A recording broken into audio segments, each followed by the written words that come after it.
Good morning.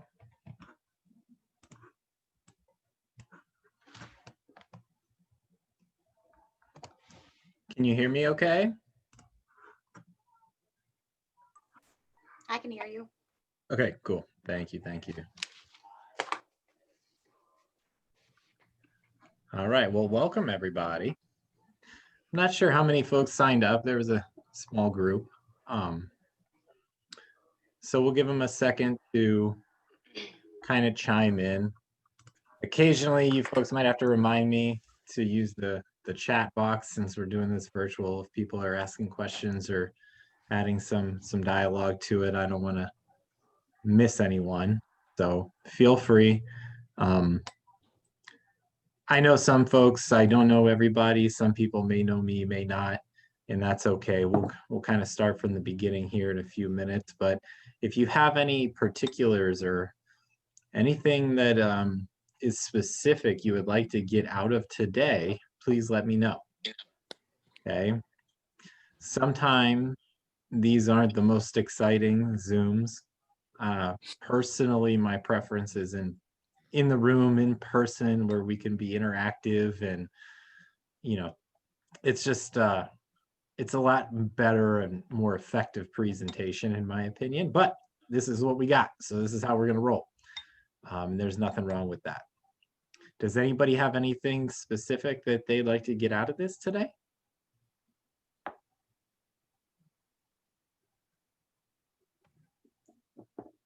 Maybe not. No? Okay.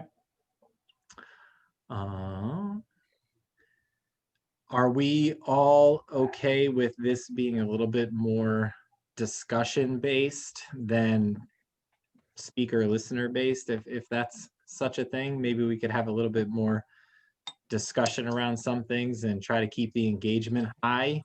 I know sometimes it's not a lot of fun to stare at a screen or just kind of listen to somebody in the background kind of making noise like me.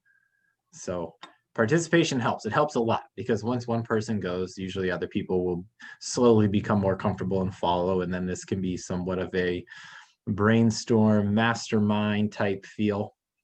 And hopefully if you have a question, I'm sure that there's somebody else that likely has the same or a similar variation of that question as well. Okay, so hopefully everybody is on board with making this as smooth as possible. I appreciate your time. Thank you for the opportunity. I thoroughly enjoy this. I love teaching. I wanted to be a teacher. That was what I originally went to college for.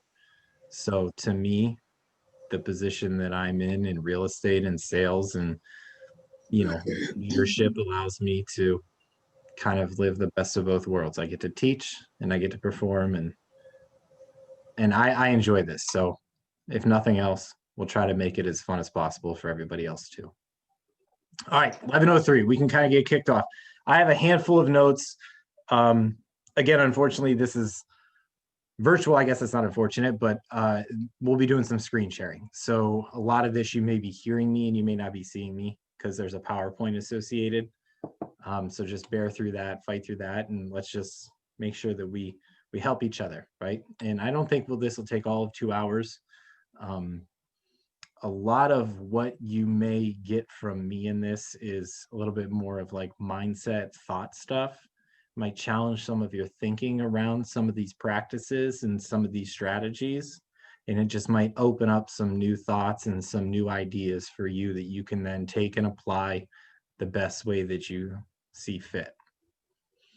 I don't particularly think it's a good use of your time for me to sit here and tell you what a 33 touch is. Does that make sense? Some things that are a little bit more prescriptive in what we do, we'll talk about, but that is your autonomy as a professional to go out and learn, exactly what that is. And there's countless resources for some of those things that are more step-by-step. Okay. See a few other people getting on. Not sure how many registered. Wait, maybe another minute or two.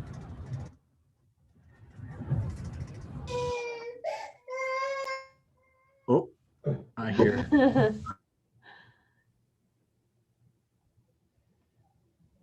Okay. So welcome to Ignite Spark. Has anybody done this before? All right, some people have. That's good. That's good. Oh, I'm getting an echo.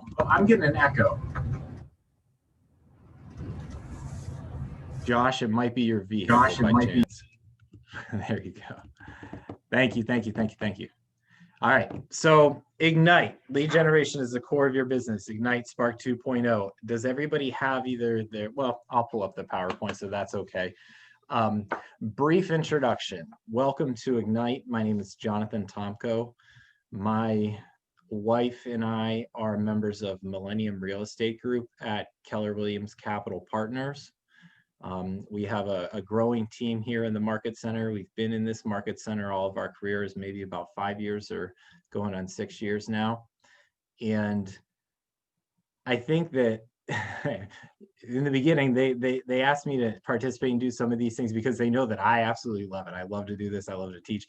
But also, I think part of it is has a significant mission behind it that, you know, our team generates our leads. So we don't have a subscription to like Sync, Zillow long form. We don't buy any leads. We don't have any internet, you know, click anything like that. Ojo is a great lead service. We don't subscribe to that. It's just not our business model. It's on our platform. We do command leads. You know, we do some of the Facebook internet stuff. You know, I'm not naive enough to not use the tools that are given to us. So we do that. But otherwise, I think that our approach is very much in line with the education of Keller Williams, very much in line with how they want you to approach it, coming from contribution, leading with value, right? Leading with revenue, following a model, having a system. And those are all the recipes for success. So that may be part of why they have us do this. And we come in and we love to teach. And I think that it's very, very valuable information. And we do it in a way that these classes are designed to be exclusively for you.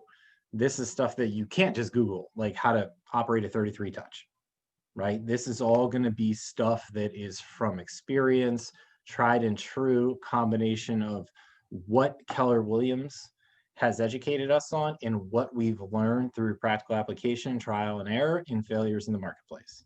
Okay. And if we can pass some of those wisdoms and successes and lessons on to somebody that's brand new in the business, well, we're just trying to expedite your learning curve and make sure that you are out of the gates on a path to success. Which brings me to my first kind of question and point is Ignite 2.0. The lead generation is the core of your business. What is the purpose of these Ignite courses, right? What do we want to get out of this? What is here today on this call that we can't just Google? Feel free, anybody.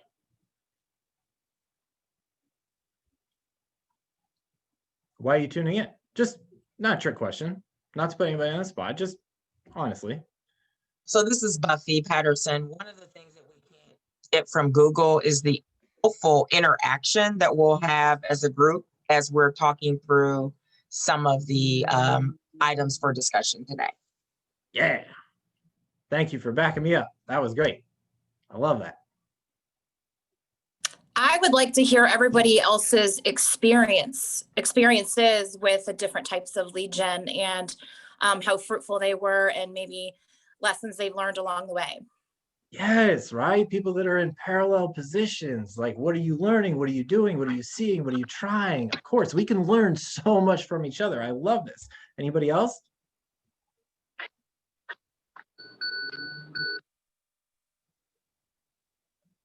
Okay, we'll stop there.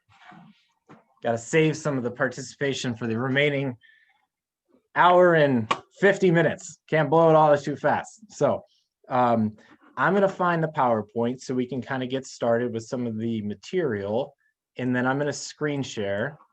And I'm not the most tech person. So if there's a chance like I lose you or disappear, that's okay. I'll be back. Someone will save me. So let me screen share my screen.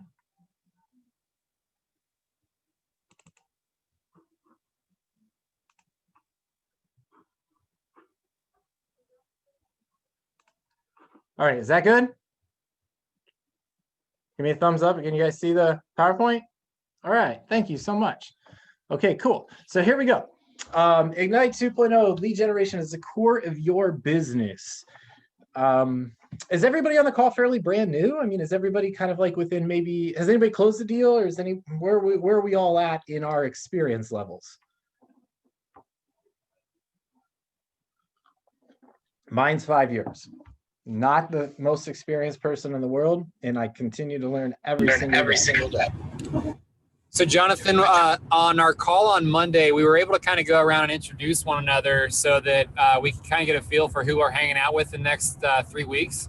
And I think the majority of the individuals that I see on the call are either brand spanking new or probably less than 2 or 3 deals. Awesome. Okay.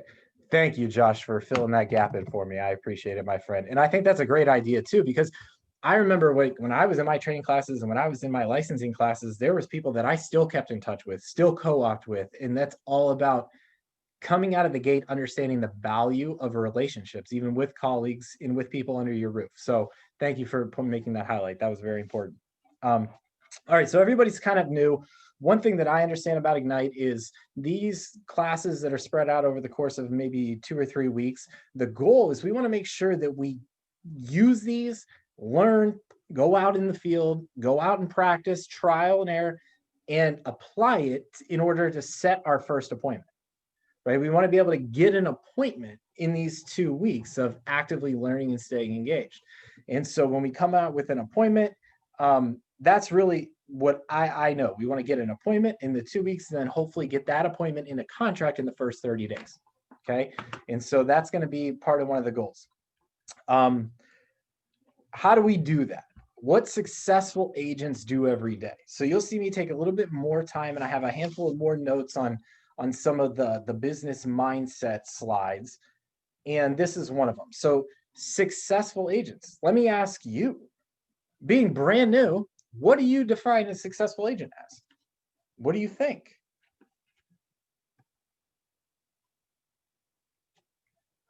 Anybody? What makes an agent successful? Is it their volume? Is it their units? Is it their quality of life? Is it their income? Is it their gross? Is it their net? Could be so many things. Like, what would make you consider yourself a successful agent? If we think of it like that. Hi, this is Go ahead. No, you're fine.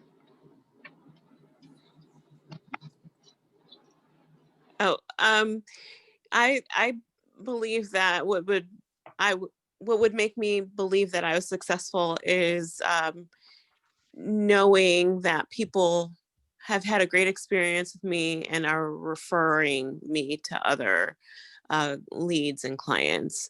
So I would love to be a referral only agent and conduct my business based on my reputation. Yeah, I think that's important. Reputation, as you hang out in this business a little longer and a little longer, I think the value of that reputation grows exponentially. And you're right, when people are sharing your name and number and advocating for you because of the experience you provided them in real estate, it's the best compliment we could have. And that's very encouraging. And that's very inspiring to just reinforce you to get out there and get better and do it again. So thank you for sharing. Anybody else have anything similar or different? Hi, this is Chelsea. I was just going to pretty much echo that. I was going to say rapport and growth, I think, are probably key. Okay. Personal growth, business growth. Go ahead. And I would say mine would be to just be able to educate them with the information so they can make a sound decision, because a lot of people don't believe they can buy and it's available to all. Yeah. So you master your craft and then you can show that, you use that to help other people. there's a lot of, myths about real estate, whether it's a down payment or can I do this or what is, how much does it cost? There's so many.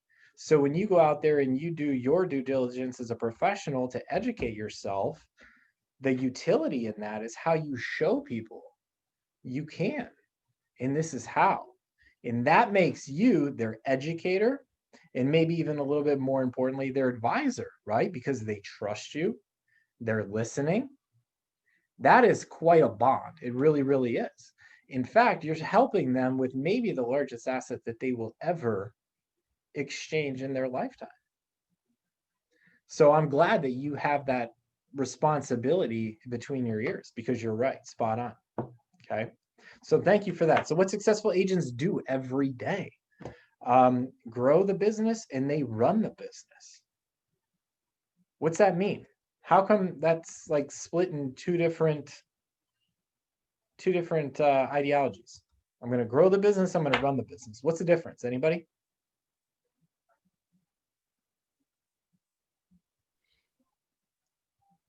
How do you grow your business? How do you run your business? Hi, I'm Erica. So for me, can you hear me? To grow your business is to obviously lead generate, to make your phone calls, do your open houses, expand your business. Obviously, then you have to run your business with the paperwork and just all the things that are the management part of being a business owner. And I think that's why they're split like that. Yeah. Being a business owner, Erica, thank you. Let me ask you a question. Do you think it's kind of crazy that there's like X amount of advanced degrees in business, in entrepreneurial, and everything else, yet all the silos of business are hyper specialized, right? The finance, the HR, the PR, the communication. But here we get a real estate license in the blink of an eye, and you're responsible for all of it, regardless if you have any training on it whatsoever or any credentials on it. And by the way, you make it whatever you want. Like there's going to be some videos and some stuff online, but go ahead, you got it, right? Crazy to think about. And I appreciate you, bringing that up because I make light of it, but it's really serious because that is how you advance it, how you grow it. And being a business owner is a lot of responsibilities, a lot of effort, a lot of work. So you're right. The running of the business and the growing of the business. Here's a funny thing. Usually you kind of gravitate to one side versus the other, right? We're going to gravitate towards what our natural strengths are. My personal natural strength is not necessarily running the business. It's growing the business.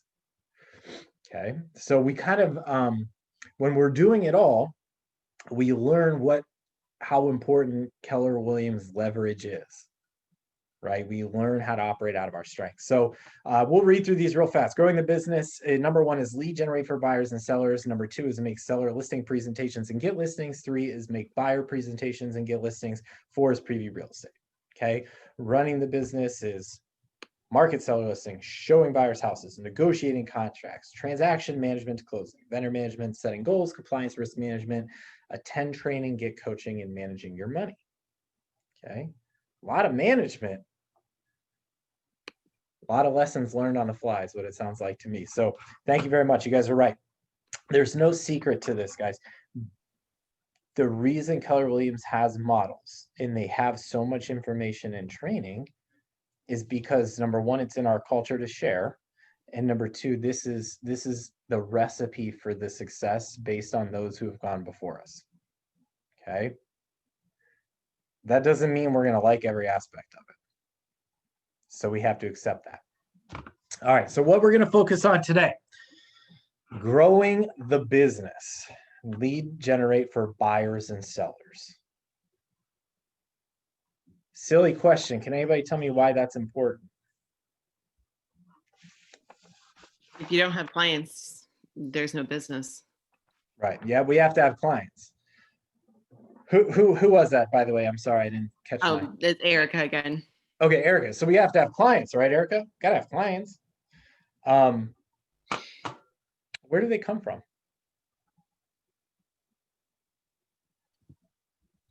I mean, I think the natural progression is first 3 people, your sphere. Mm-hmm. And then beyond that, if you have a listing and you've got an open house, you're generating leads that way. Some people are, following up with expired listings. So yeah, I mean, there's multiple different ways to get leads, just what makes sense for you. Okay, good. There's Um, a funny saying about like a CRM, and they say like, what's the best CRM out there? And then the answer is the one that you're going to use, right? So what's the best lead generation model? The one that you're going to do. And you're right, Erica, there's countless different ways to find success, whether it's social media, whether it's open houses, whether it's database, internet leads. I mean, there's endless ways. But at the end of the day, the execution of what we're going to do, and we have to be honest with ourselves about that. Okay. So that's our focus for today, is growing the business. One of the biggest and best focuses that there is. And it kind of is the first domino to fall, right? And that sets the tone and sets the motion for all the other aspects of business to fall into place. So the first domino is getting out there and finding the buyers and the sellers, finding our clients, okay? So here's what we're going to cover today: lead generation model, lead generation database, sales pipeline. These three are really kind of going to be the bulk of the conversations. Sales pipeline a little bit, and then there's some daily habits and some ahas, and we'll just keep going through the discussion. But a lot of this is going to be challenging and waking up your thinking around lead generation. Okay. So let's go here, which is the big picture. Who wants to read on the left in the blue? Anybody? I can. Okay, thank you. Understanding the lead generation model provides a larger vision of interconnected tasks and habits and how they help fund your big why. Thank you, thank you. So when we're brand new in business, it's hard for us to really know our big why, and that's okay. And it's going to change and it's going to evolve, and you might even get it wrong half the time. That's okay, because you're learning about yourself. Okay.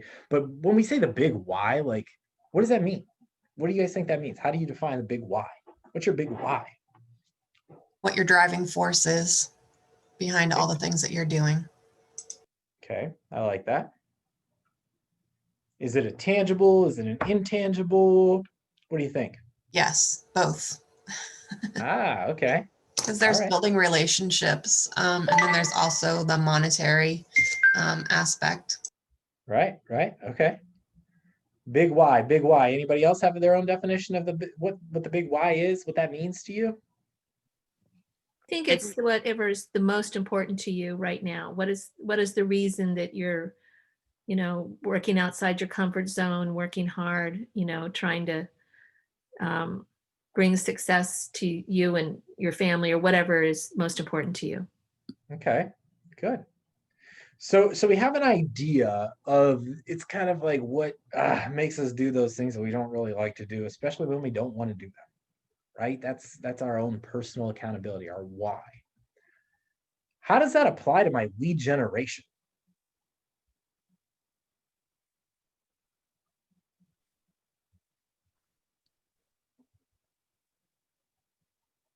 Anybody see a connection? Can anybody? I would say that, if you keep your big why front and center, visually and mentally, then, that's what gets you to do the things that maybe you're not comfortable with, or it's new to you, and obviously is directly related to lead generation, because without the leads, there's no clients, there's, no work. Yeah, you're right. It kind of tethers you to find that strength to power through when our head's kind of telling us, I don't feel like it, right? Yeah, the big why in our lead generation. So on our team, we talk about purpose. And what's your purpose when you're generating leads?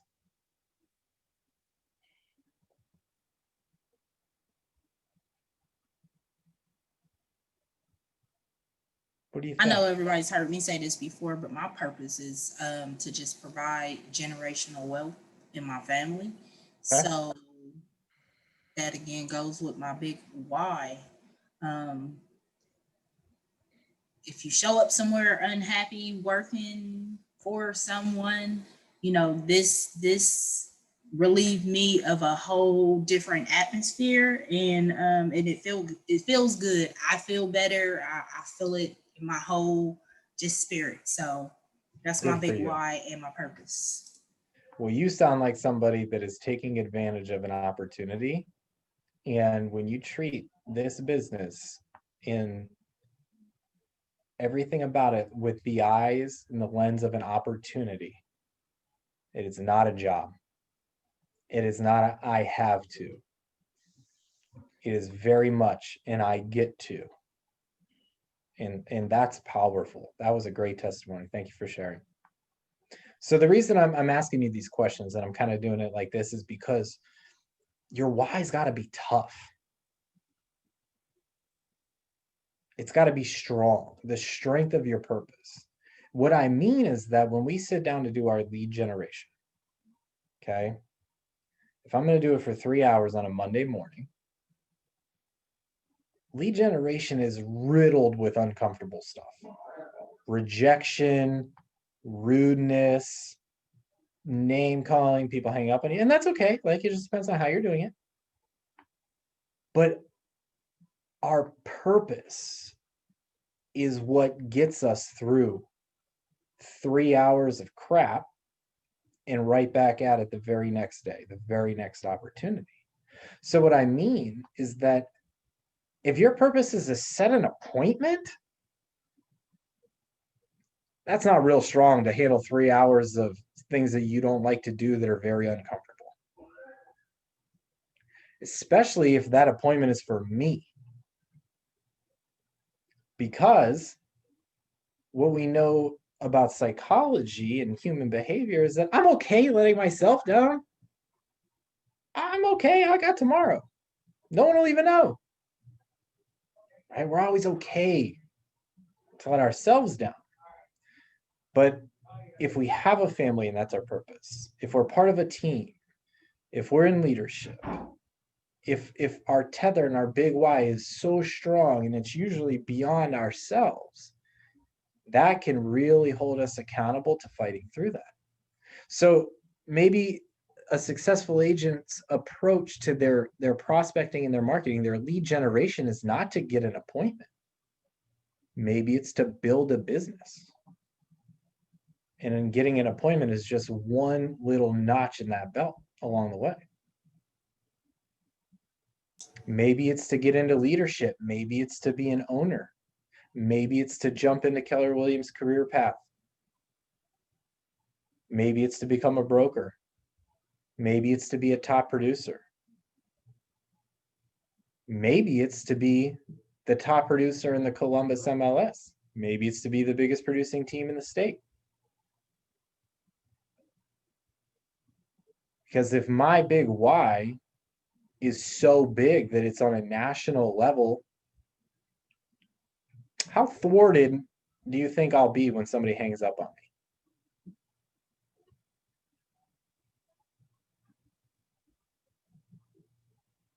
I don't care.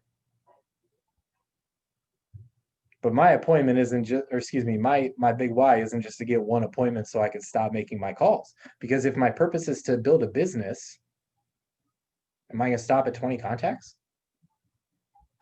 Does that make any sense? Right?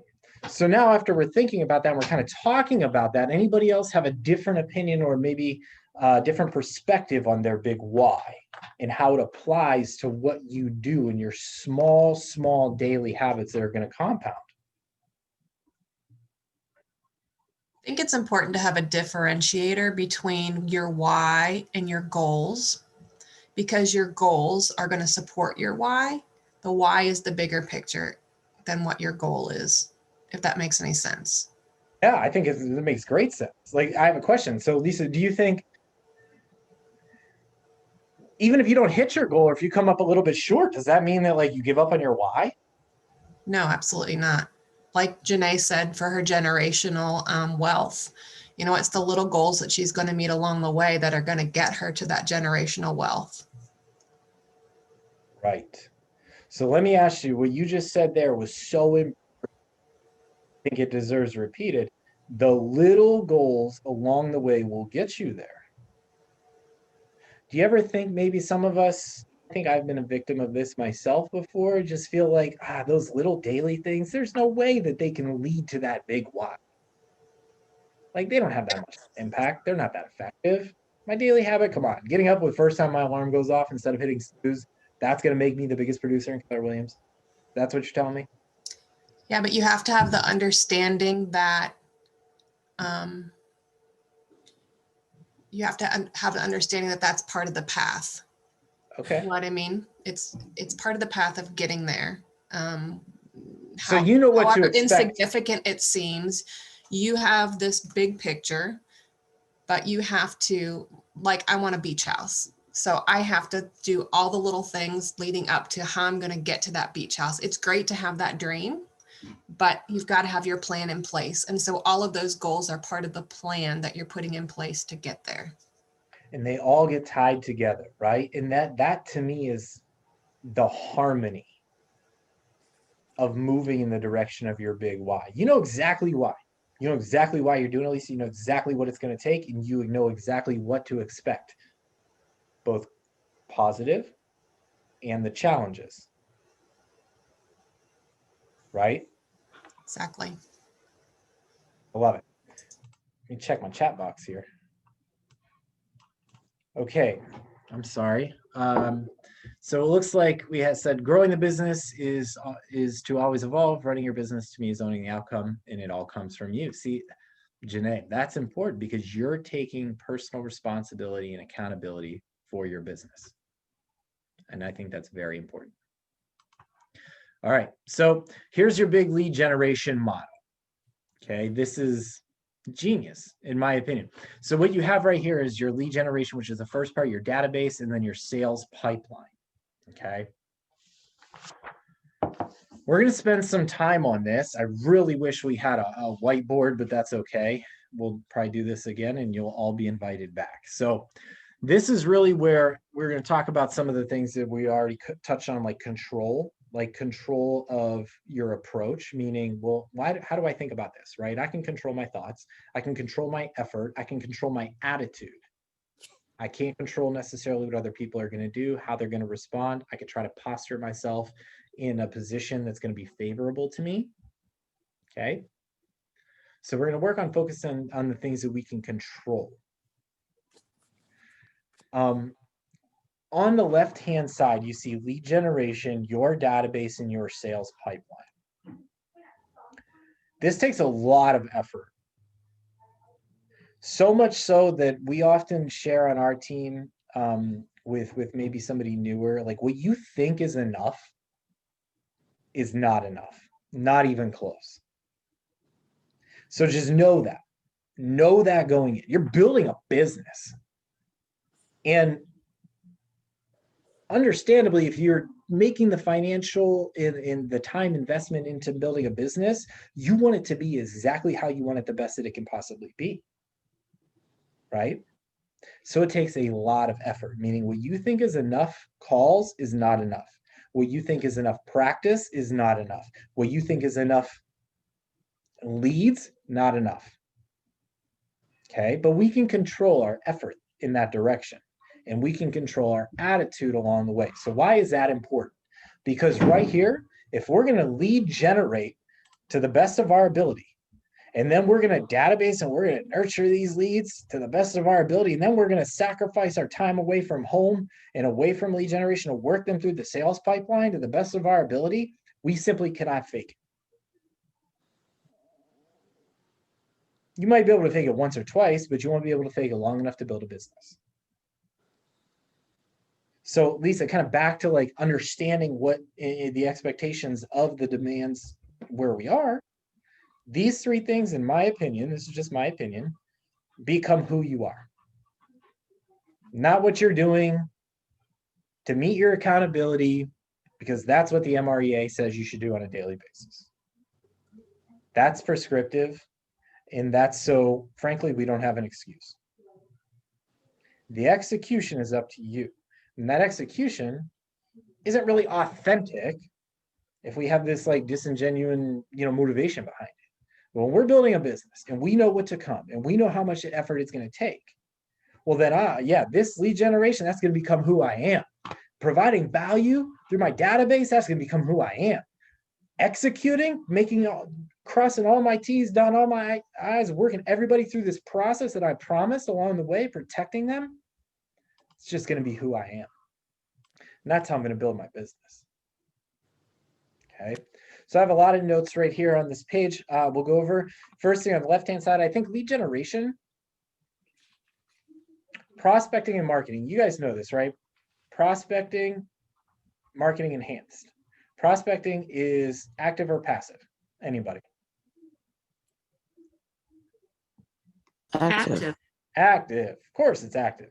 We're controlling it. We're going out there and getting it. It's coming from us. Marketing is passive, right? What's that mean? It's a little bit more of an attraction-based thing. Marketing could be like mailers. There's a small call to action, but we're going to try to attract people to us. Where prospecting would be like making direct phone calls to that neighborhood, right? And everyone on the call knows that. So right here, the captured part, that's what we want to do. We want to capture people. So I guess what I think of this top, third, I think of this as making the impression. These are kind of like the first meetings, like you're at an open house, right? Or, oh, hey, I got this letter in the mail. Was the grammar correct? Was the punctuation right? Did it look good? Was it easy to read? Was it clean? Was it relevant? Or was it a big, loud advertisement with a bunch of, wrapped up with junk mail? Okay. So what is the impression that we're making on others?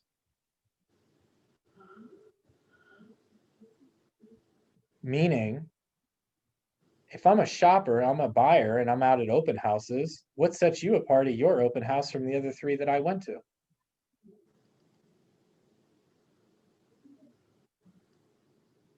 You tell me. Why would somebody work with you over the other agents? It's right here. It's in the capture, because if we don't capture them, then they don't get to steps 2, 3, and 4, 5, 6, 7, 8. What is my impression? Okay. So here in the middle, we have our database. In my opinion, I kind of define this as we're constantly communicating value. Okay. This is more of a two-way communication, where the generation, the capture may be a little bit of a one-way communication. Once we're in our database, it's interactive. We have to communicate value. We call this nurturing. We call this relationship building. Okay. So if the top third is the impression, ultimately, the question to ask is, what impresses you? You're a consumer. Frankly, you're new to real estate. You may have bought or sold a house before. You may have gone to an open house as a consumer before. What impresses you in somebody's impression? So what does that mean? Well, right here in the middle third, if this is the value-based conversation, it says it right here, connected. So let's ask ourselves, what makes you connected? Let's answer this one for discussion. What makes you stay in a relationship with somebody, whether that's a business, whether that's a friendly, like whatever, right? Authenticity. Say that again, I'm sorry. Authenticity. Authenticity. Tell me more.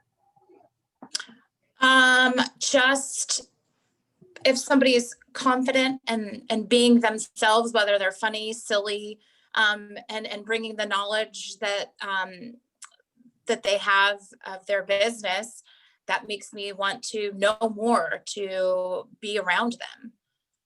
Yeah, right. It kind of makes it like inviting, likable, low pressure, right? Less businessy, I guess, and more relationship building, but there's the knowledge behind it that lets you know they are a professional. Good. So, Nicole, how long have you been in business here? I joined the Kemp group end of September. All right, so not very long. No. But the most important thing to you is authenticity. Yes. Okay. That's not how many homes have you sold. That's not how long you've been in business. That's not what your closing ratio is. It's not your volume. I think that will come with that. That follows Okay. that. So in order to capture and stay connected, we're doing, I guess maybe what I was kind of alluding to was like the ego sales are a thing of the past. Meaning like the big sales? three, we all hear about the big three. Go ahead. What did you say? I'm sorry. What sales Ego. did you say? I said ego sales. Oh, okay. Ego sales are the thing of the past. Like, I'm going to go with you because you're the biggest and you're the best. Yeah. Consumers, that doesn't really turn them on anymore. I mean, there might be some credibility in that. That might be like, okay, if it's like there's not a lot of options, but there's over 8,000 licensees in Columbus. So there's a lot of options. So you're right, Nicole, it's that connection. Because after that connection comes the confidence that this girl can get it done. And with that makes it yours to lose. Right. That's a pretty good place to be less than 6 months in the business. Yeah. It's powerful. I love that. Thank you for sharing. Anybody else? What makes you feel connected? What keeps you in a relationship with somebody? You got to listen to what they're saying, not just the words coming out of their mouth. You got to listen to you got to see their nonverbal cues, and you've got to make sure that they feel that you're listening to them and understanding them. And I think that really, it's helped me establish a lot of good connections with my clients so far. You mean I shouldn't just blow over what you said with the script that I memorized? Yes, that's 100%. That's how I believe. Okay. It's not to say that the scripts aren't important. It's another class. But I think you're all right there. That mix of authenticity, confidence, real confidence, confident in my skin, comfortable with who I am, being less than 6 months in the business, but knowing what is important to people in the marketplace, and then applying that and executing it. So that's huge. So right here, this middle one, I mean, guys, this takes so much effort. You're talking about up here, stranger danger. Everybody's got stranger danger. So we have to be compelling enough for that to be put on the shelf and hopefully make a great impression for somebody to then begin some dialogue with us, and we can capture that. Down here, this is the middle. This is the bulk. This is all the effort to stay in relationship. We are in the communication, the human, the network, like until these conversations uncover a motivation and turn to real estate, your job and responsibility is to relentlessly give value.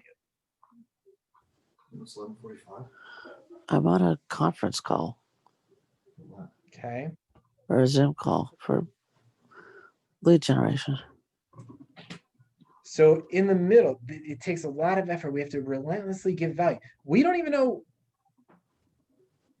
what we're going to do. We have to engineer it half the time.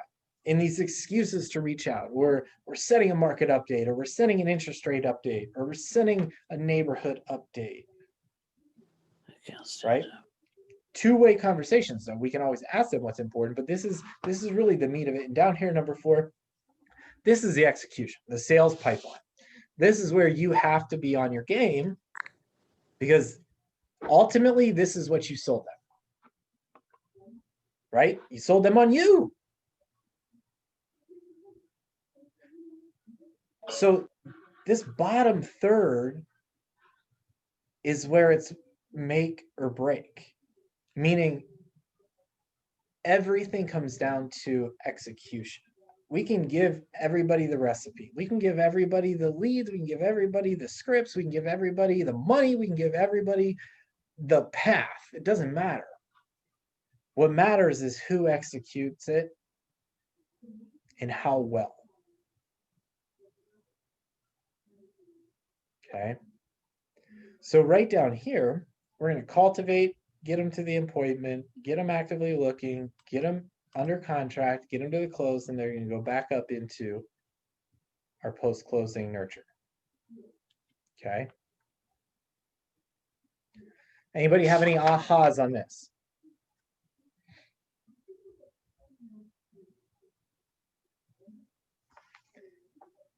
Where do we think some folks get lost in this?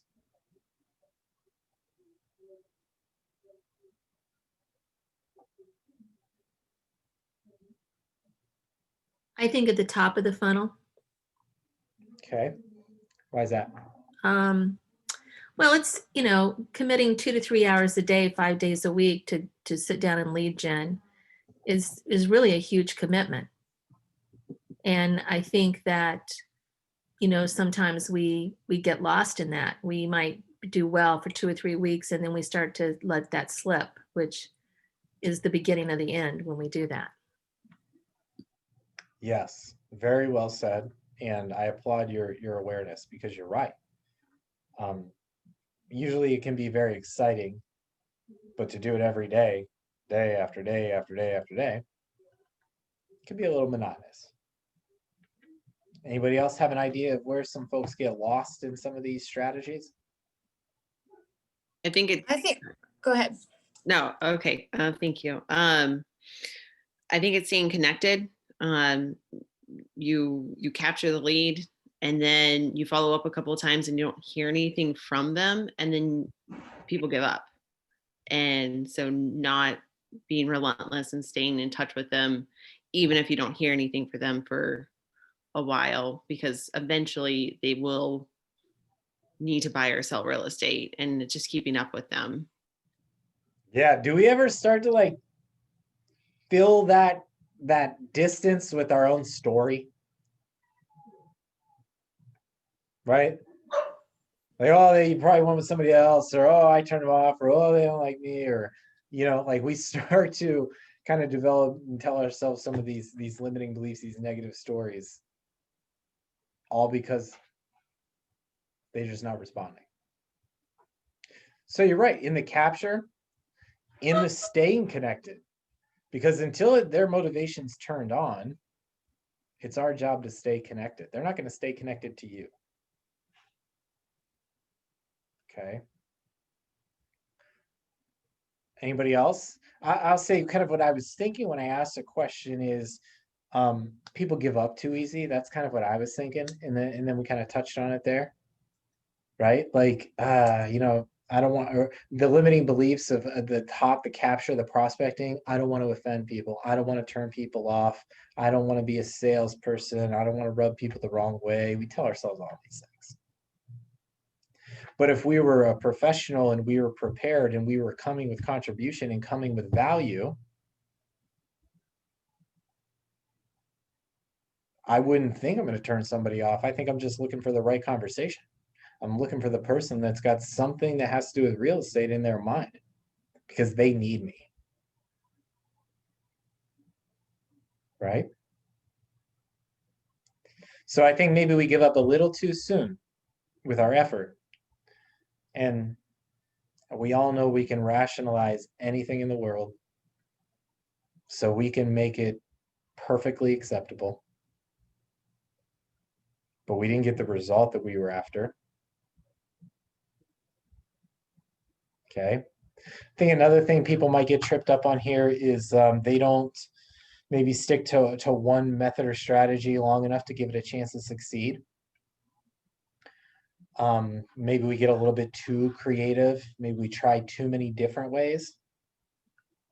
For example, I think I've done some educations where I've used an open house as an example. And to me, if an agent can master an open house, Well, then, in my opinion, the trick is not to, okay, I mastered an open house. Let me master social media now. Let me master networking now. Let me master, cold calling FISBOs now. No. Why? If I mastered an open house and they're working for me and they're successful, then I need to find a way to do 3 open houses in a week. That's exponential. Make sense? We're not doing a little of a lot. We're going deeper with maybe our natural strengths, what's working for us, and we're creating an exponential factor. Does everybody follow me on that? Okay. Here's another one. Somebody on the call mentioned referral based. Who had mentioned they wanted to be referral based? I did. Cinnamon. Cinnamon. Okay. So let's look at this graph together, Cinnamon. I see 8 opportunities to ask for a referral. Do you? Let's see. Well, all of the opportunities are referral driving. Yeah. So when was the last time we asked one person 8 times for an introduction to a new potential lead?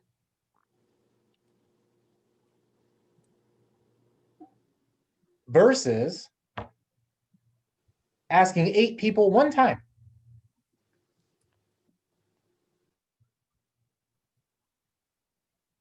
See the difference? Yes. Okay. So that's also using you're running the business to build and grow the business.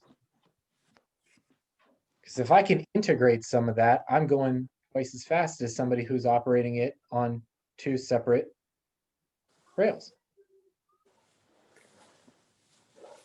Okay. So this is a big one. I like this one a lot. Let's recap it a little bit. What's the top third? The prospecting, the marketing. It's your what? Starts with an I. It's your impression. Okay.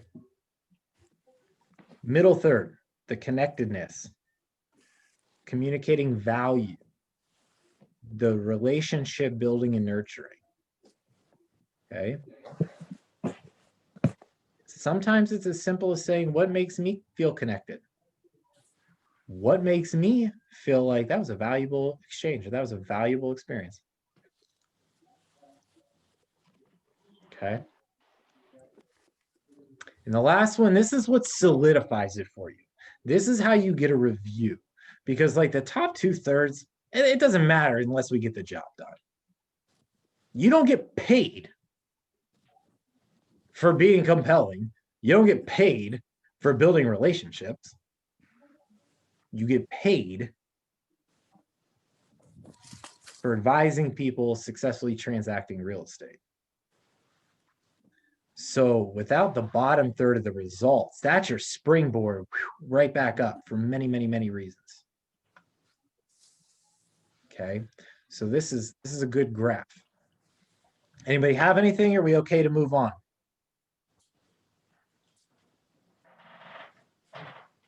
Since we're okay to move on.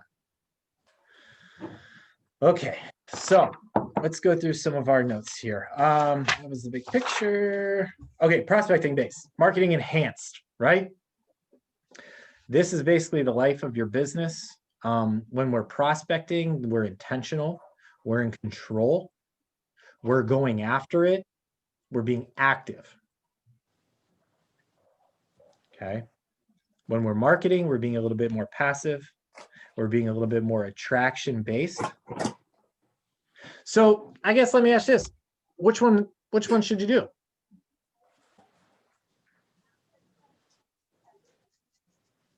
You should do both. Why? Sounds like a lot of work, Erica. Well, real estate's a lot of work, that's for sure. I mean, prospecting, I think marketing for sure is definitely important, but I think prospecting, if I had to choose between the two, is even more important because you're actually making the effort, you're connecting, with a lead versus marketing. In my mind, that's, Facebook, that's a mailer, that's not really connecting with that person that you're trying to make your client. So, they're both important, but prospecting, I think, is definitely going to be more important of the two. Yeah, you're right. I think that a lot of successful agents start with prospecting and they supplement with marketing. The reason I say that is, when I was in Bold, we had this Bold coach, and I love this concept and theory. And he was like, I stopped working on Sundays. And everybody was like, oh my God, like you're not doing open houses, you're in real estate and you're not working on the weekend. Like that's when you're supposed to be working. But the reality is he was confident enough in his lead generation, his prospecting, that on Monday he could go get whatever business he supposedly was going to lose by spending Sunday with his family. That's the definition of control. That to me is probably the definition of freedom in the business. I can go get it when I want to. That wasn't like, well, I'm going to sit out and send out a bunch of mailers and a bunch of Facebook ads. I'm going to hope somebody comes around since I'm taking Sundays off. That's wishful thinking. It's also expensive. Right? So knowing that our prospecting is what is going to fuel the flexibility that people that people romanticize when they get into real estate. We all know that once you're here, that is so earned and so long-term. Okay. It's hard to manage ourselves and be autonomous for just one. But that's the daily habits and the discipline. So prospecting or marketing, or prospecting and marketing. It's prospecting and marketing. It's both. And in a perfect synergy, they feed and fuel each other. Okay. All right, so be prospecting based and marketing enhanced. Erica, you hit this on the dot. Somebody else. Walk me through this graph. Talk me through it. Brand new agents. We want to understand this because effectively this is what we're going to be doing, right? So somebody explain it to me.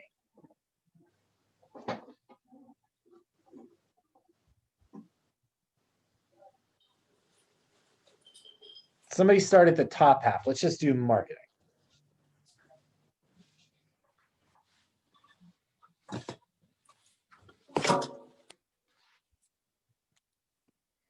Anybody? Come on. I'll start it off. Thank you.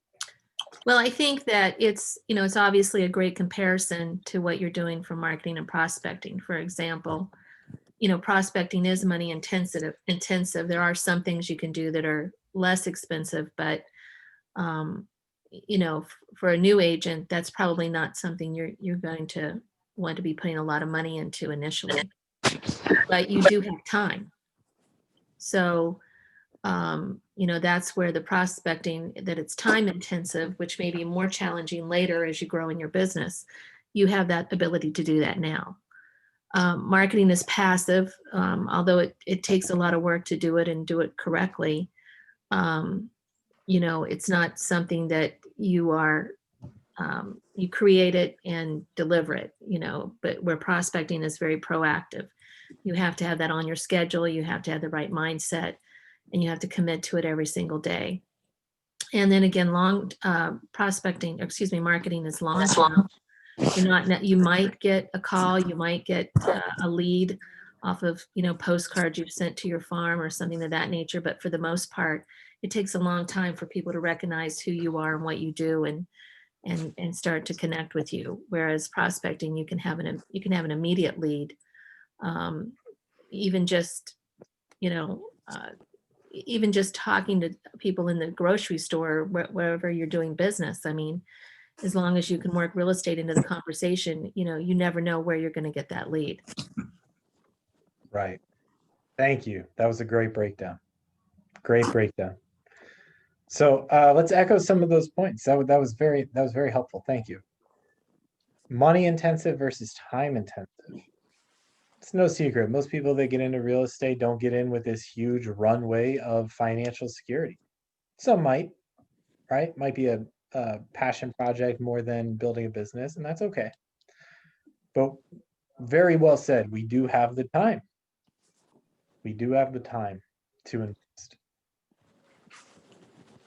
Passive versus proactive. I really love that because in marketing, I could mail a neighborhood. I don't know who's wanting to sell, when they're wanting to sell, how long do I have to mail a neighborhood for them to consider me the neighborhood expert? How much is postage at the time? What are my photos like? What is it in color? What does it look like? A lot of that is, I'm at the mercy of the lead. But if I'm prospecting, I know when this deal expired. I see you on Zillow for 30 days as a FSBO, right? I know who walked in an open house that's renting and their lease is up in 4 months.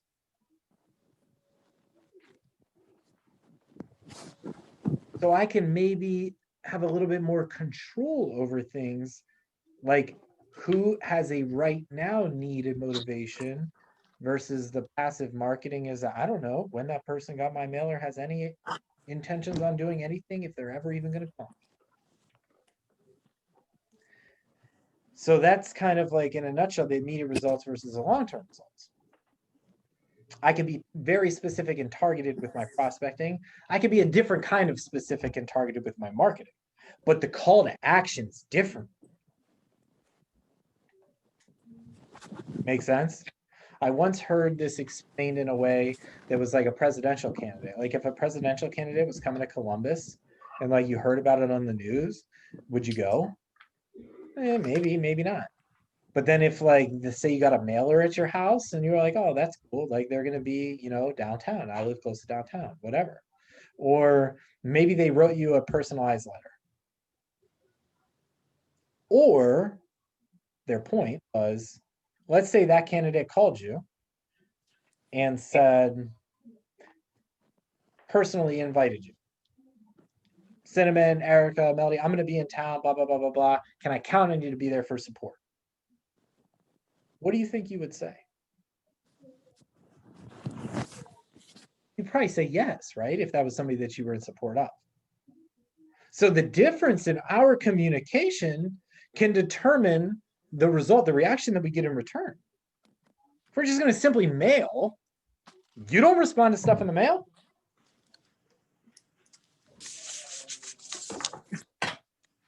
I'm But if actually somebody- reading. Go ahead, Sorry. go ahead. Yeah, I'm go actually ahead. reading a really good book called The 7 Levels of Communication. Yeah. And have you read it?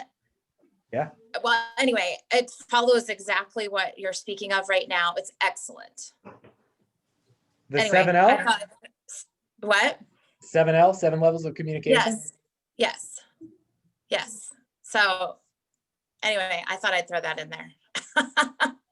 Yeah. So if you want to know, all right, this is going to be off topic, but we're here, so we'll just talk about it. So 7 levels of communication is written by Michael Mayer, who is a big KW producer, big referral guy out of Kansas City, Georgia area. That's a fictional story. It's a love story based on this, you know, relation to this marriage, right? Where the one's a realtor and one is a lender. It's actually Don't spoil it for me. Oh, I'm not. I'm not. Okay, I'm just Don't kidding. worry. This is gonna be like the longest explanation you ever got. Wait till I tie all this Okay, together. Okay. So it's a fictional story, right? But it's actually either, I think it's the before or after of Miracle Morning for Real Estate Agents that he co-wrote with Hal Elrod. Miracle Morning for Real Estate Agents is the exact same 2 characters in the marriage. So I think 7L might be a spin-off of that. also fictional story, also a dynamic book. Michael Mayer did a podcast years ago on Super Agents Live. It's episode 219. It's called Attract, Don't Chase.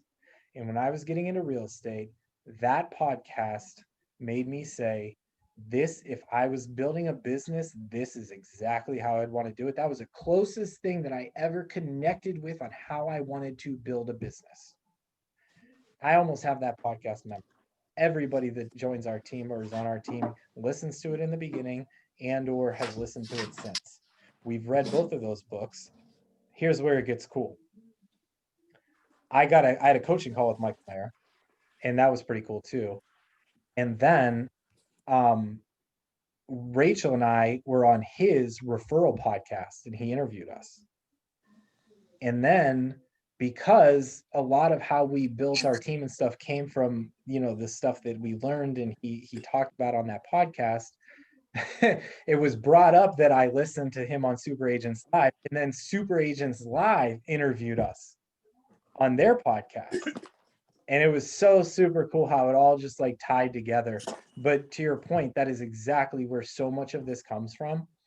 And those are just the beliefs that resonated with how I envision the business.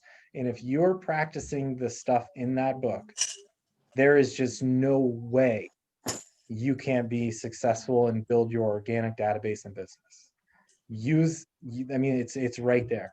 It's awesome. So good for you. Thank you for saying that. If anybody else has any interest, let me know, and I could share all these materials with you. I'm sure I could find the podcast, and I could find the books and send you links and whatnot. But super cool.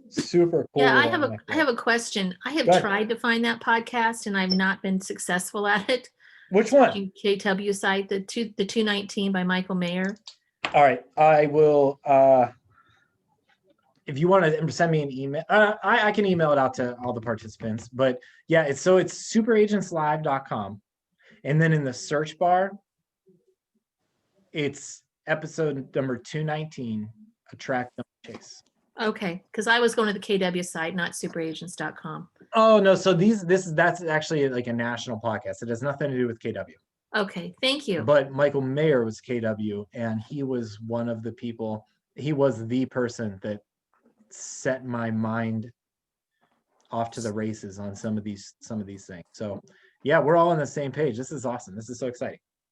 Now back to what we were supposed to be talking about before I lost track. Where are we at? I'm sorry to interrupt, Jonathan. I'm sorry. Go Which ahead. episode was that again? I'm writing notes. I'm writing down the book. You guys are name fine. and Here, I'll put it in. Somebody could pull it up in the link and then share it in the comments. Perfect. Thank you. On your computer. But it's episode 219. 219. All right. Yeah, it's Michael Mayer. He was on there more than once, but this one was Attract, Don't Chase. Okay, perfect. Thank you. Yeah. No, you're fine. If somebody wants to put it in the chat box, if they find it, just copy and paste the link. That'd be helpful. Or I can always share at any point when I'm done. So back to some of this stuff though. Prospecting-based marketing enhanced. Yes, it talks about how to use your network. Okay, talks about how to build your database and how to use your network. Okay. So the sense of urgency, the immediate results. I can't wait for people to respond to my marketing if I'm going to build a successful business, and if I'm going to be a business owner that's in control of my business. It's just not going to work. I have to be able to turn it on to be able to go out there and get it. Okay. Passive marketing might work on the week where you take a vacation and you get some leads in your inbox. That's pretty exciting. But it doesn't work to ramp up and get things off the ground. Got to be intentional, got to be purposeful, got to prospect. Okay. Moving on, your database. Okay, this is intense. It's really not, but it's important because your database is essentially the value of your business. What if you wanted to sell your real estate business in the future? How marketable is it if you don't have a database?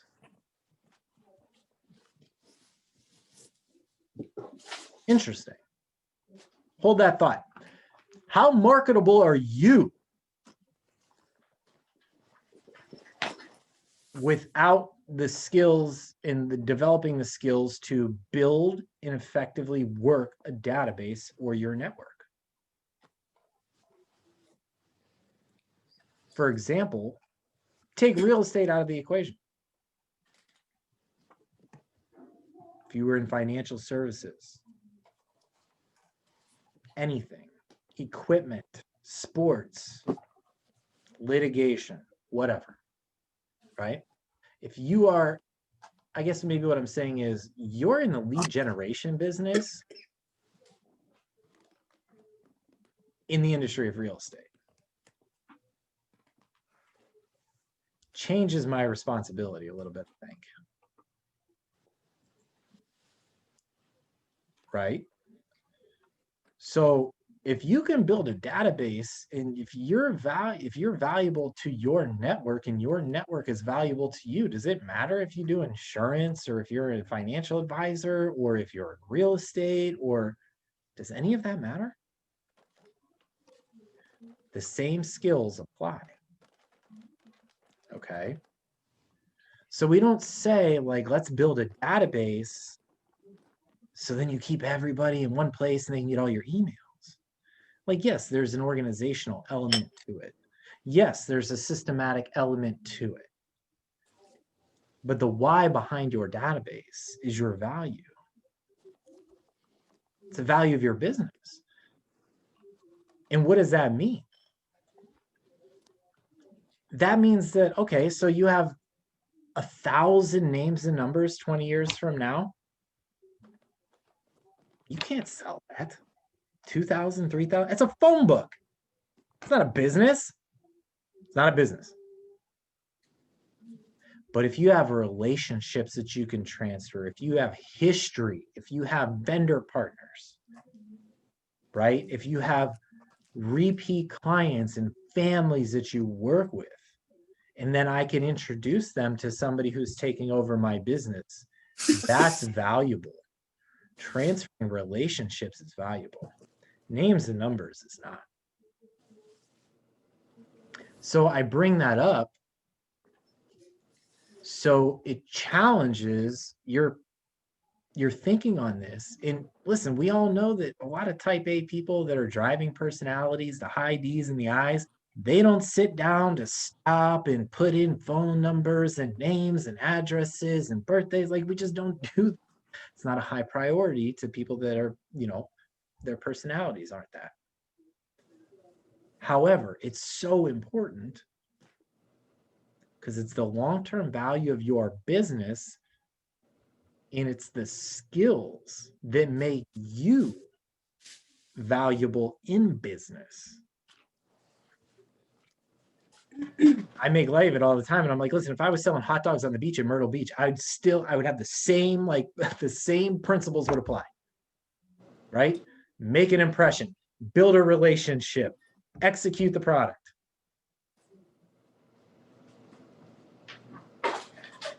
Doesn't matter what name's on the side. Okay. So I just wanted to throw that out there. I think that that was a little bit of a different perspective, but I think it's a very, very, very important one to solidify your why when we're doing some of these things that we really don't know are important, or we don't think are important, or we just simply don't like to do. Okay, we got to fight through that. So your database centrally stores information, updated regularly, organized to meet specific needs, and your lead generation feeds your database.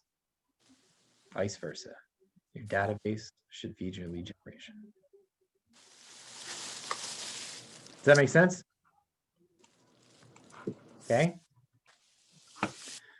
Let's see. Leads. Somebody read what's on the left. Leads and contacts.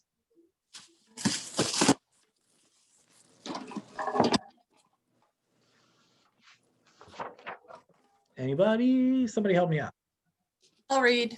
Thank you. You have valid contact information and can have a one-way conversation where you are seeking permission. Okay. And context. You have valid contact information and have received permission to have a two-way conversation. Sure. So this is kind of that top third, the capture, right?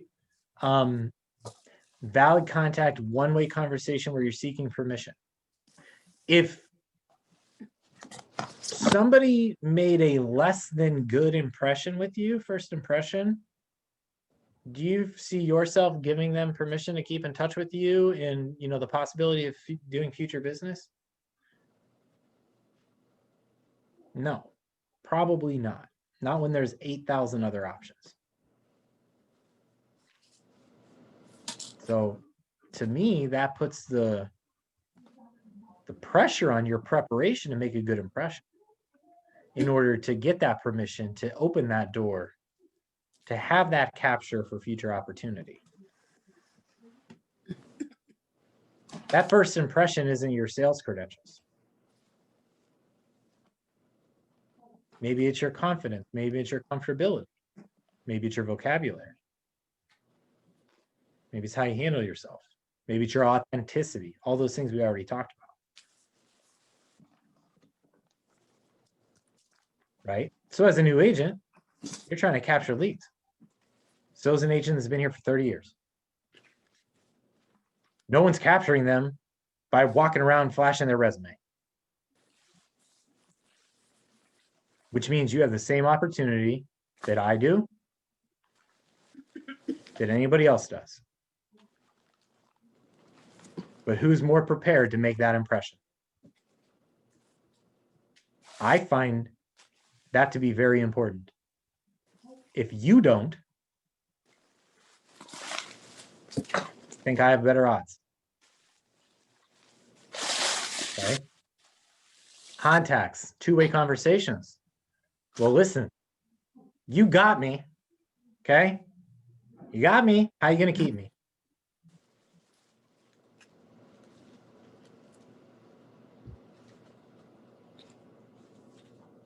Value-based touch programs. Right here. Value-based. Okay. You got me. How are you going to keep me? Or was that impression just false? That's why I say it's got to be who you are. Because you can't fake all three long enough to build a business. It will develop into who you are. As long as your why is strong enough to see that through. Because that development is where it's won and lost.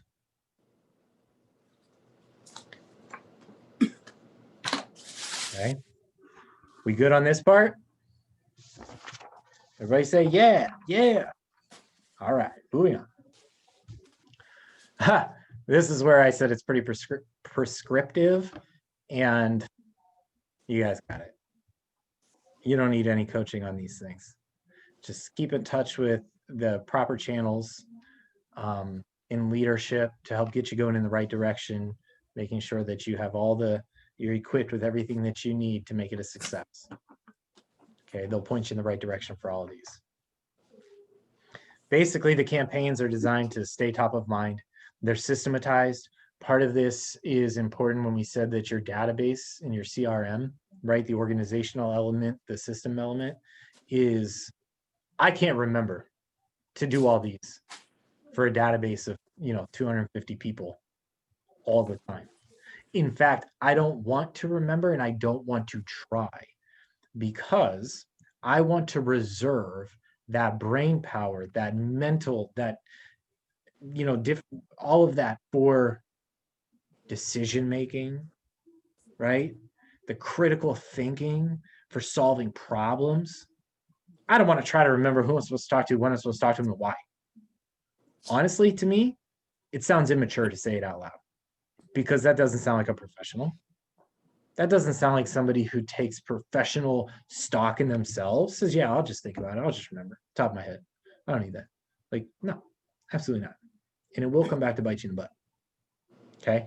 So don't try to remember that. Save your mental energy so you're sharp, so you can learn, so you can grow, so you can think, so you can problem solve. Not so you can remember to keep in touch with people. Right? We got bigger fish to fry. Okay. Okay. Some of this is kind of like activities in command. Obviously, we're not going to do those, but managing your database, the contacts, the custom tags, smart views, interaction, smart plans. This is kind of where you get to use the tech and kind of mix your own authenticity into it. How are we going to tag people in different kinds of groups and filters to identify them? What are contacts, the views, plans, all those things. Okay. And let's see. I don't even think I'm going the right way with my mouse right now. Ha. Okay. Sales pipeline. Again, I love this. If we go back to this one, if we don't have enough information for everybody for some of the contacts, some of tags, like that is your reason and your excuse to reach out to the client and get updated current information. You can touch your clients constantly as long as it's value and positive, and you know, we're not annoying them, we're not being needy, we're not high maintenance, we're not calling and asking for something every single time, but you need to communicate the what's in it for them. I'm reaching out to you because of X win for you. Okay. So if you're just simply missing some information, then you better create a win in your reason for calling them. Part of that is thinking on your feet. Developing that skill to think on your feet is going to be really helpful, because there's no script in an open house, right? There's no role play in a listing presentation. That's where it's live. And we've got to develop the stamina and the mental fortitude to be able to think well on our feet. So how do we build that up? Well, if I don't have contact information for somebody that I'm putting in my database, I better think of a really creative and awesome win to call them, and then ask for the contact information that's missing. Again, because I treat that as an opportunity to make their day, which is not the same as somebody who says, well, hey, I just wanted to text you real fast because I had your address wrong. It's not valuable. Doesn't make them feel special. Probably makes me look like a subpar professional because I was wrong in the first place. Okay. So that's an opportunity to make their day. That's an opportunity for me to communicate value. I may not know what that is when I'm in lead gen and I have to call, but I got to be real fast at finding out, and I got to make that a really great call and make sure that that customer or that client or that contact or whomever has no idea that I wasn't calling for any other reason than to make their. Could you give us just a couple examples of that? Like, how would I say that, or what would I do? What would be something of value that you would give them when you're calling just to get their address and phone, or address and email? Yeah, so like if it was a past client, I mean, one thing about me is I'm super honest and authentic to a degree, like, you know, so what just came to mind when you asked me that is what I'll give you.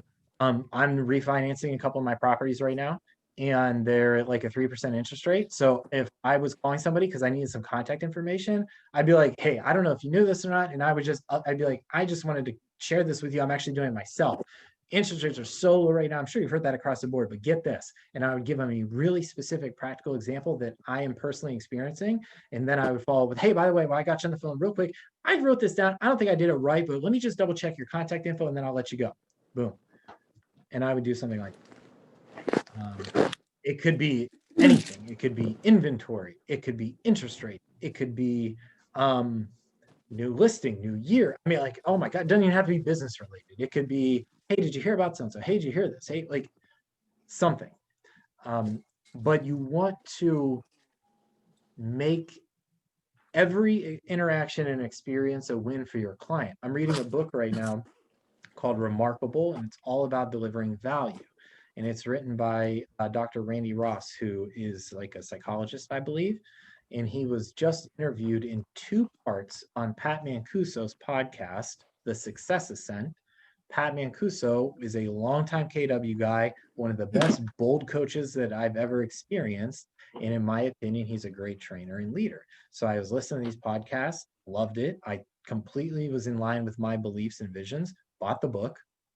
Now our team is reading it together as a team. But my point to you is he also shares that if you're going to communicate, why waste the opportunity to communicate value? Why not capitalize on making that conversation blow them away with something? And maybe you do, maybe you don't. Maybe you fumbled, maybe it wasn't as important to them as you thought. It doesn't matter. What matters is That's how you approach it. And what matters is that's the habit that you're developing. Because then over time, it's going to start to hit. And over time, it's going to start to make a difference. And over time, you're going to see that it pays off. Okay. So kind of a long answer to your question, and I apologize for that. But in short, I would say, yeah, right now I am going through a refinance. Interest rate is like below 3 or 3% on rental properties, which in my opinion is pretty good, pretty low. Hasn't been taking all that long. I don't expect it'll take 60 days like most of them. So I would probably communicate that. I would say, hey, listen, whether you're in the market to buy or sell, I don't know if you checked rates recently. I know that you have a rental property. Let me tell you what I'm doing with my rental properties. Oh, by the way, right, real quick, let me get you off the phone, but let me double check your address because I just feel like maybe I didn't have it right. Something like that. Does that help? Yes, thank you very much. Okay.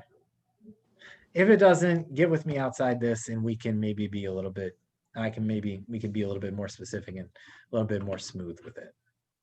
Happy to help anybody outside of this. So, okay. Here, the cultivate. This is the execution, guys. This is where you are the professional. Okay. So after we have our database, we have it working. This is where we're kind of like, finally somebody raises their hand. They're going to work with us. They want to start looking at properties. They ask about a pre-approval. Maybe they start asking a buying question, like, what are interest rates right now? Right? Kind of like, oh, these should be those triggers, those light bulbs that say, all right, you're interested, you read something, you heard something, somebody's talked to you, this is on your radar. That is where I have to pounce, right? So where we're closing for the appointment, we got to find a way to get in front of them, get in front of them, get in front of them. Appointments are not usually converted. This day and age, it's a little different, but usually you don't convert an appointment like via text, right? Like we want to get these, we want to get in front of people to convert them. And when I say convert them, I mean, I want an exclusive. I want a buyer representation and or a listing appointment. So cultivate, cultivate, cultivate, cultivate, deliver value, drive value, drive value, drive value. Once their hand is raised, once you uncover a motivation, once they send up a buying signal, once they reach out with a curiosity, anything, that is where that's your green light. You go. Get the appointment. Everything will come out in the appointment. I don't necessarily need to have them pre-approved before I have an appointment. I don't need them to have what their criteria is on finding a house before I have an appointment. I don't even care if they're selling in 2 years. I want the appointment now.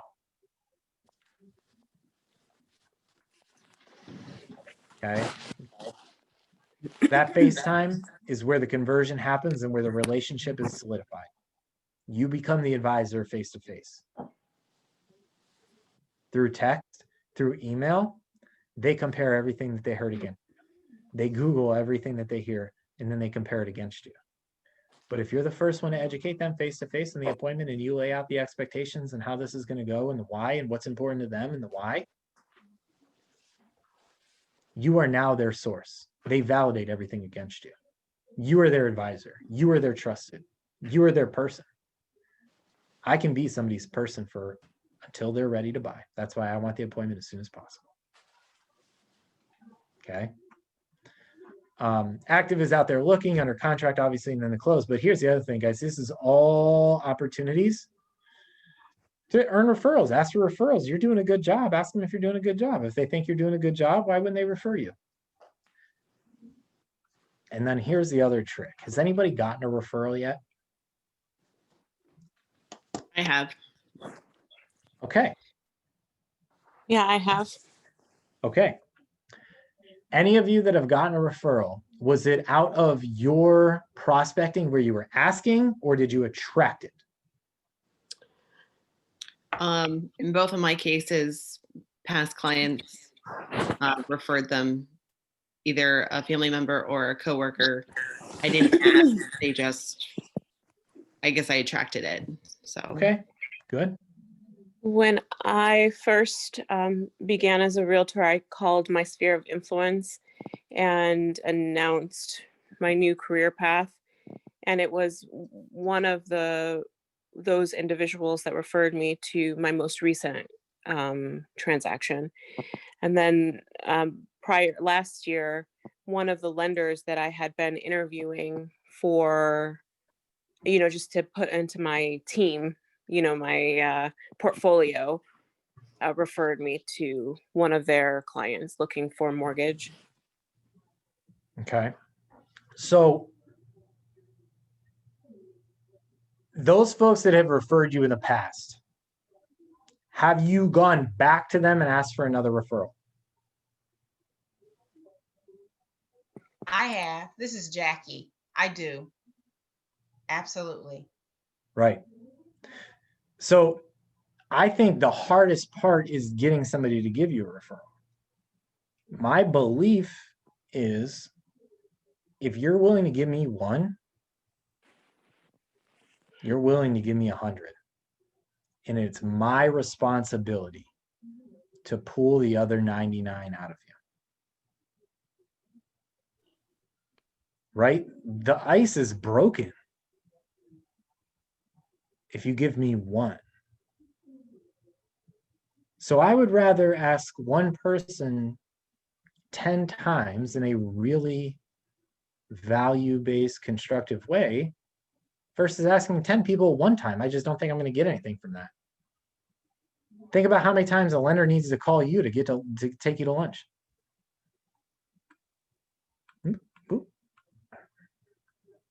Right? So are we applying some of these strategies? Again, with the referral conversation, if they give you one, what do we know about psychology and human behavior? Reinforce the behavior that you want repeated. Are you keeping the referral source updated on all their wins?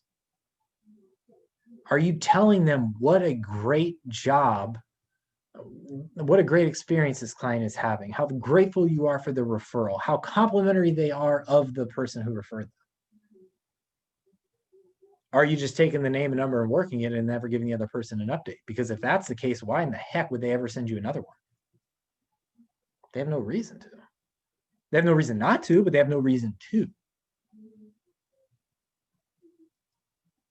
But if I can embed them in this process and then they feel that success, they feel responsible for that Disney experience of real estate,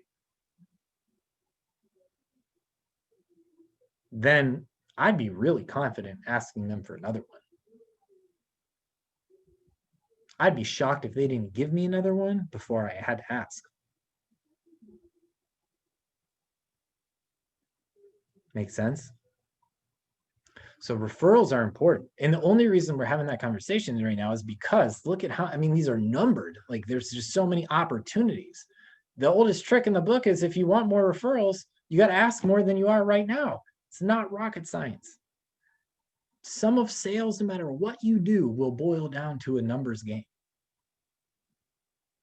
And that's okay. Don't try to change the ratios. Play the ratios. Right?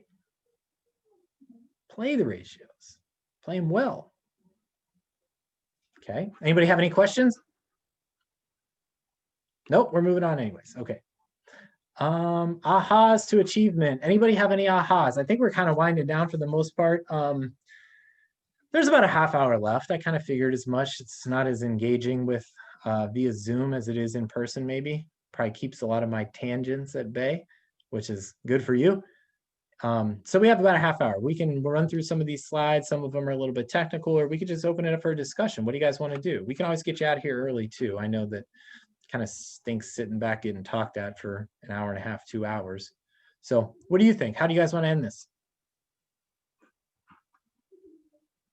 Ahas and questions, brainstorms, kind of how we started, where like, what are you guys doing?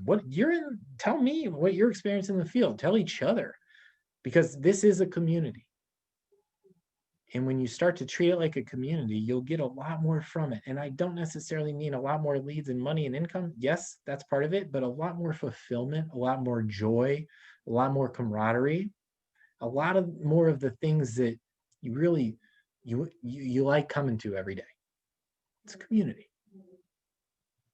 I have one. Sure, please. Thank you. Thank you. I guess my aha is that I now have to kind of rethink my big why. What is my why?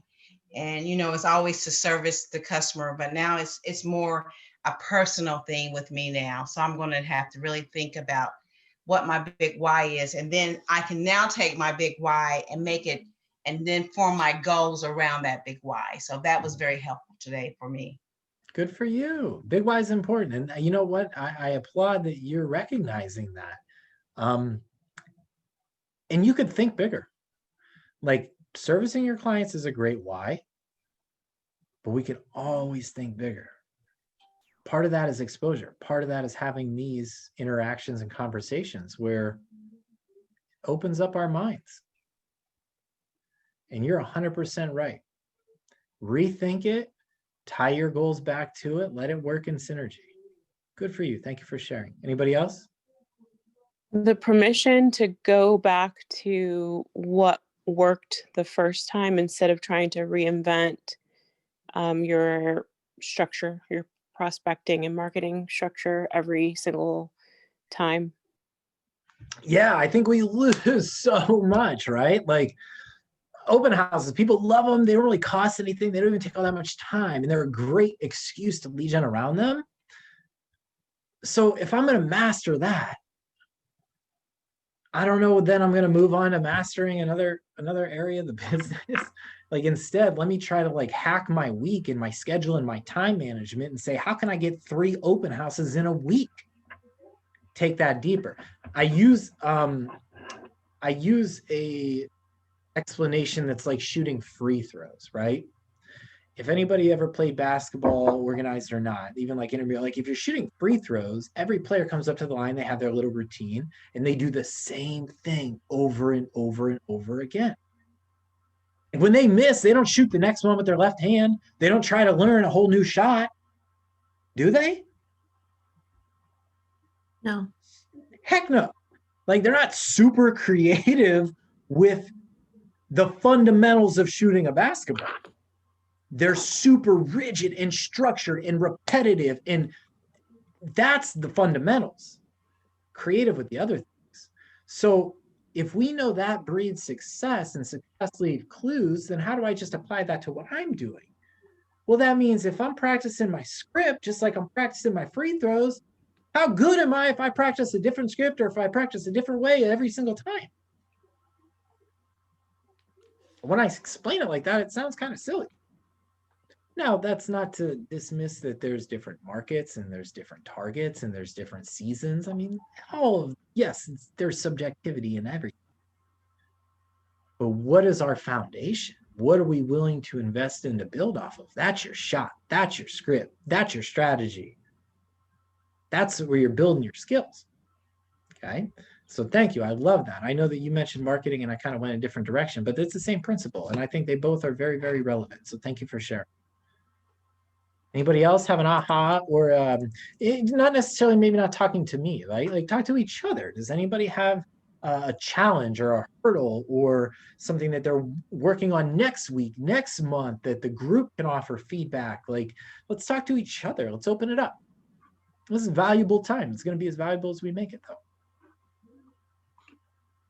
I have a hurdle with being intimidated by people who've been in the business for a long time, or in the area that I live there, in particular to real estate groups who are the powerhouses.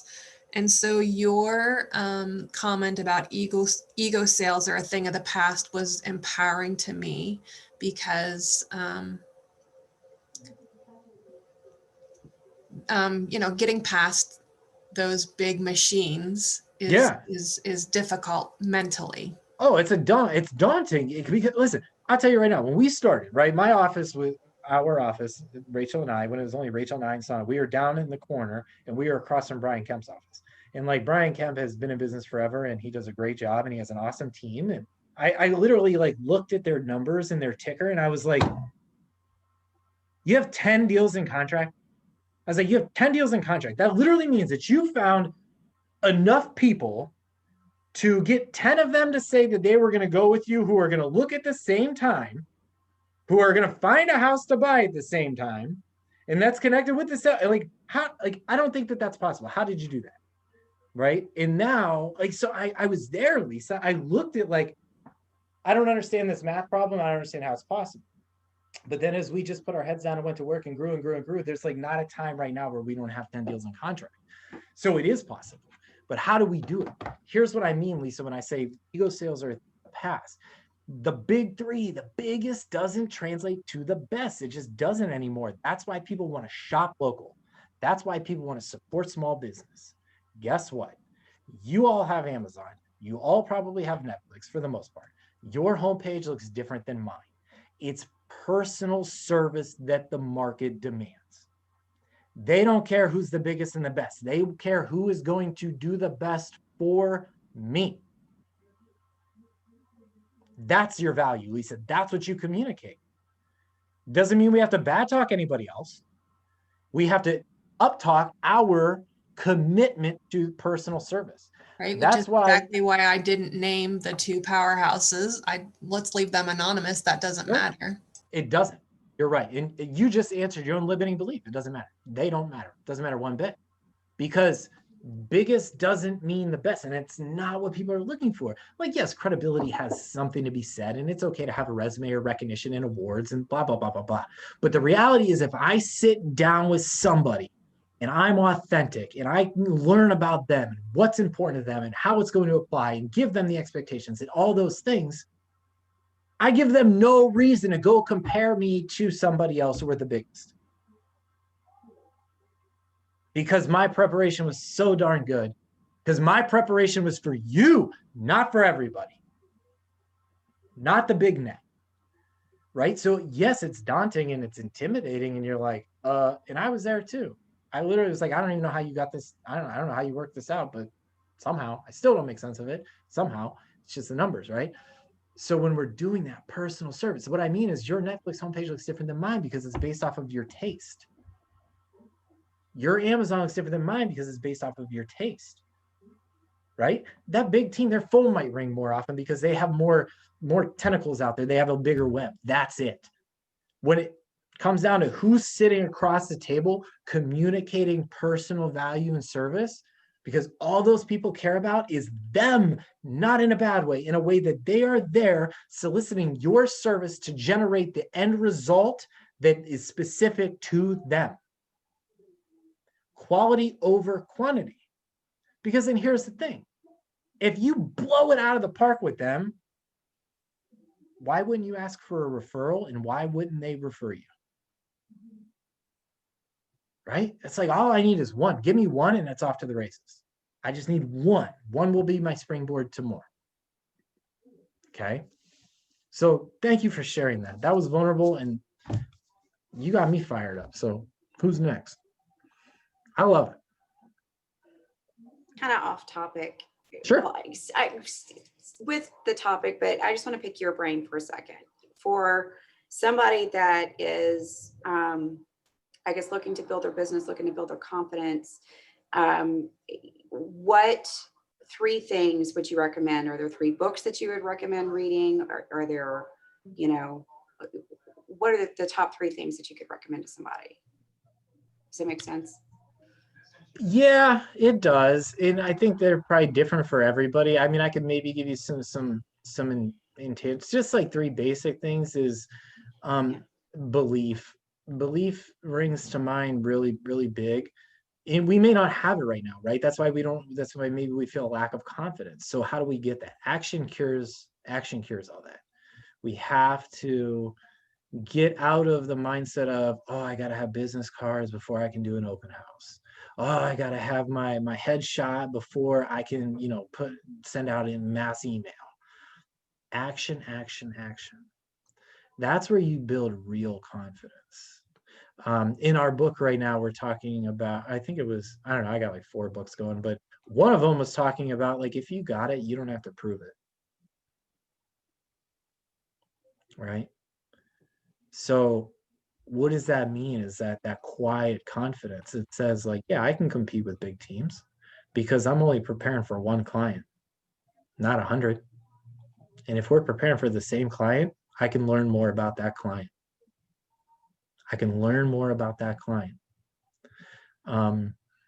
Couple of books. I think The Magic of Thinking Big is a great one that really instills how everything flows from belief. It's a little bit older. It was written in like the 50s, but we read it as a team recently, and I think that was huge. It starts with your belief. Like people lead generate because they want, either they're told to, or they want to get paid. They need to get paid. But are you building a business, and do you believe that you can? If I believe these steps are necessary to building a business, I really don't judge the results of my lead gen. To me, that's a math problem. It's not a personal problem. I got to do X and I'll get X. I don't riddle it with subjectivity. But because I get lost in that action, your confidence will grow.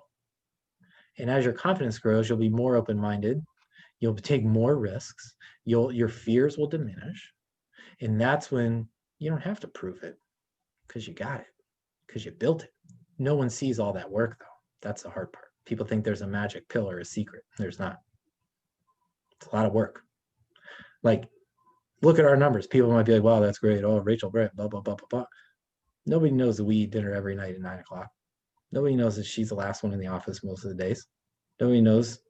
Nobody sees that. But she's not doing it for the optics of it. She's not doing it because she cares. She's not doing it because she's getting paid by the hour and she's logging her hours. We have a sense of responsibility for the path that we're on. We made these choices, and these choices are making us, and we understand what that means. Right? So what I'm telling you is that maybe it's not a book or just as simple as 3 things. Okay. We got to face our fears, though. That's probably it. Doing what we don't want to do. We got to get comfortable doing what we don't want to do when we don't want to do it. We got to get comfortable abandoning our comfort zone, taking some of those risks. And you can start small. Like, it's like part of this is not like, oh, life changing and like life interrupting. Like, my neighbor was like, gosh, I got all these books. I got to start reading. Dude works out in his garage every single morning. I was like, listen, you just have to make it your resolution, your rule. You will not let yourself work out until you read 5 pages. Put the book in your garage on your bench. Is it that hard? No. But we get lost in those small adjustments. Don't hit the snooze button. Get up the first time your alarm goes off. Set your alarm on Saturday and Sunday. Treat it like a work day. My alarm goes off at 6 on Saturday and Sunday. I don't have a weekend. I chose that. I like that. I don't have oh, here it is, I'm lazy. I don't need it. Not right now. Okay? So little things like that. Little things. If you get 20 contacts, challenge yourself to get 25 before you quit. All those little things compound. There was, let me think, Magic of Thinking Big was one. There was another one that hit me, but it'll come back. I hope that helps. That wasn't a huge, very specific answer, but. No, it was, because you're right. It is way more than just 3 things, 3 books. It's going back to, there's not a magic pill. There's not a magic anything. You've got to do the work. You've got to believe in yourself. Actually, the 3 things that I wrote down that you said was belief, action, and facing your fears. Yeah. And I think those, if there were top 3 things, that is it exactly. Yeah, it's like the faith aspect is the belief, right? Like I don't know how it's going to happen, but I believe that it's going to. That's operating out of faith. Versus fear is I don't see how it's going to happen, so there's no way it'll happen. That's kind of like a negative expectation. Mm-hmm. We have to fight that, right? Like we have to fight that in our heads. Biologically, we are conditioned to find threats and things wrong, Mm-hmm. right? Like biologically, we are conditioned to identify threats and things against our safety and things that are wrong, things that make us uncomfortable. That's why we have to fight so much of that intentionally in our business. Our team, like one thing that we do that's kind of fun to get people out of their comfort zone is like we have a wellness hour that we do together every other week, and we'll like meditate, but what we do is improv exercises that get people out of their comfort zone. Like admins and everybody, we are very embarrassing, we are very uncomfortable, but that gets them out of their comfort zone. That doesn't threaten them, that doesn't make them like not come to work. It's just you kind of like team build, and you're like, all right, we're all going to look silly, but we're all going to do it together, and we're all in it together, right? That is a way that you learn to get uncomfortable in a way that maybe we don't have so much vulnerability like our career writing, right? It's not so high pressure. Anything else? Thank you. You're welcome. Yes, no, maybe. Well, we got 10 minutes. I have no problem if you guys want to call it quits. I have no problem if you want to keep chatting. It's your time. This is your 10 minutes. Do you have any questions? Anything burning a hole that you want to ask? Anything you want to know about anybody else in their business or any opportunities, anything of that nature? No? All right. If you guys need anything, I'll put my email in the chat box, and you're welcome to email me for any of the resources that we mentioned or any of the podcast. I mean, anything like that. Feel free to let me know. And then, yeah, whatever we can do to help you guys. For one, it's an honor to have the opportunity to do this. I know that I continue to say that I love it, but you're the lifeblood. You know, don't get that confused. The new people that are out here raising their hand to learn what it takes to build success by your own definition. It's not the most, it's not the biggest, by your own definition. But out here, Keller Williams culture is learning based. Keller Williams culture is coming from contribution. Keller Williams culture is helping each other, sharing. This is who we want to be. You folks that are new and in these training classes together are a community. Learn from each other, band together, help each other. It's very easy to get isolated and siloed in our industry. Not in this office though, okay? So if you need anything, you let me know, we'll make it happen. Otherwise, thank you all very much for your time. It's an honor, and best of luck to you. I think 2021 will be a good year. Great year. Cool? Thank you so All right, much. thanks, This guys. was awesome. Yes. Thank Have you. a good day, everyone. Thank you. Thank you. Yeah. Thanks.